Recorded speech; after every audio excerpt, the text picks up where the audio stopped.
अंत भला तो सब भला। रोली की शादी उसके माँ बाप एक आलसी लड़के से करा देते हैं। चलो, रोली की शादी हुई और हमने गंगा नहाई। और क्या, बेटियां तो होती ही हैं बोझ। हाँ, पर अब क्या चिंता, उतार तो दिया बोझ तुमने, अब वो लोग समझे। ससुराल में रोली का पति कहता है, देखो, मैं कोई काम नहीं करता, ये बात तुम्हारे मम्मी पापा को बता दी थी मैंने। अब जो किराया आता है दुकान का, उसी से घर का गुजारा करना है। कभी भूल से भी कोशिश ना करना किसी चीज की डिमांड की। क्या मम्मी पापा को पता था कि आप कोई काम नहीं करते? और क्या, बड़ा अच्छे से पता था। उन लोगों को तो तुम बोझ लगती थी, बोल रहे थे कि बस शादी कर लो और कोई मतलब नहीं है। रोली को ये सुनकर बहुत गुस्सा आता है, लेकिन करती भी तो क्या, क्योंकि वो जानती थी कि उसके माता पिता ऐसे ही हैं। जैसे तैसे रोली दिन काट रही थी। रोली को एक प्यारी सी बेटी होती है। धीरे धीरे वो बड़ी होती है और उसके साथ उसकी जरूरतें भी बढ़ती जाती हैं। सुनिए जी, अब तो सिमी बड़ी हो रही है, उसका स्कूल में दाखिला कराना है। मैंने अब तक तो जैसे तैसे समय काट लिया, लेकिन मैं बच्ची की परवरिश में कोई कमी नहीं रखूंगी।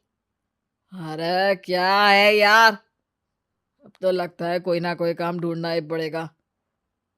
अब पति रोज काम की तलाश में जाता और बिना किसी काम के वापस आ जाता। रोली समझ जाती है कि पति के अंदर अब काम करने की क्षमता नहीं है। वो बेटी को उच्च शिक्षा देने के लिए कुछ करना चाहती थी, लेकिन करती तो क्या करती। एक दिन रोली की सहेली कहती है, रोली, मेरी कोई औलाद नहीं है। अगर तू मेरी औलाद को जन्म दे तो मैं तुझे तेरे मुंह मांगे पैसे दूंगी। अरे, तेरी औलाद को मैं कैसे जन्म दे सकती हूँ?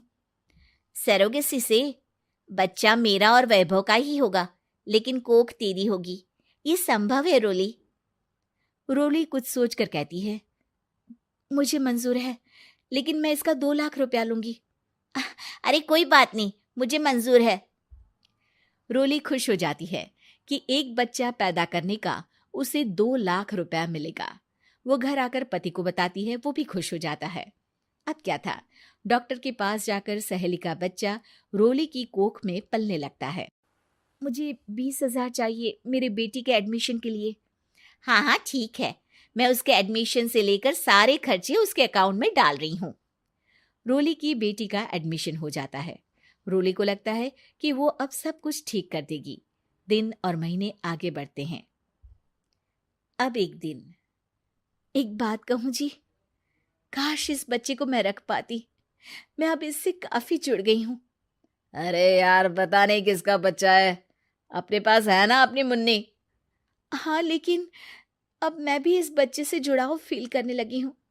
लेकिन मैं ये जानती हूँ कि ये मेरा बच्चा नहीं है। दोनों की जिंदगी ठीक चल रही थी, लेकिन कहते ना कि सुख का पल ज्यादा लंबा नहीं होता। एक दिन रोली की सहेली का फोन आता है। रोली, मुझे अब ये बच्चा नहीं चाहिए, मैं अपने पति को छोड़ रही हूँ। अरे लेकिन मुझे पैसों की जरूरत है, बच्चा तुम्हारा है, मैं क्या करूंगी? सहेली बिना कुछ बोले फोन काट देती है, फोन स्विच ऑफ कर देती है।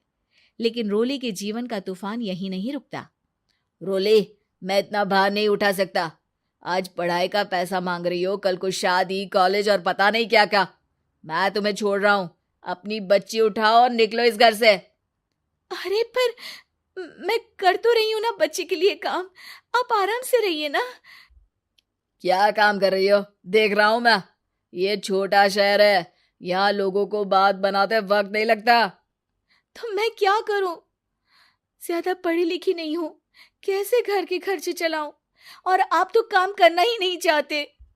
हाँ, ना चाहता हूं और ना ही करूंगा। रोली को पति की बात पर काफी गुस्सा आ जाता है।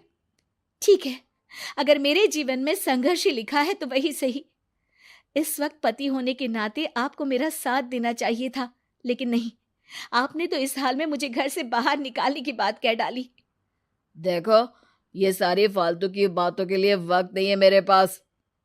रोली, जिसकी कोख में किसी और का बच्चा था और साथ छोटी सी बेटी, पति का घर छोड़कर रास्ते पर आ जाती है। रोली के पास मायके के सिवा दूसरा कोई रास्ता नहीं होता। अरे रोली कैसी है? कितने दिनों के लिए आई है? हमेशा के लिए माँ। वो माँ को सारी बात बता देती है। ओए लड़की, इतनी हिम्मत का काम कर लिया। अरे ना ना, यहाँ कोई जगह नहीं है। तुम तो अपना बोरिया बिस्तर उठाओ और निकलो यहाँ से। रोली के पास अब मायके का रास्ता भी नहीं बचता।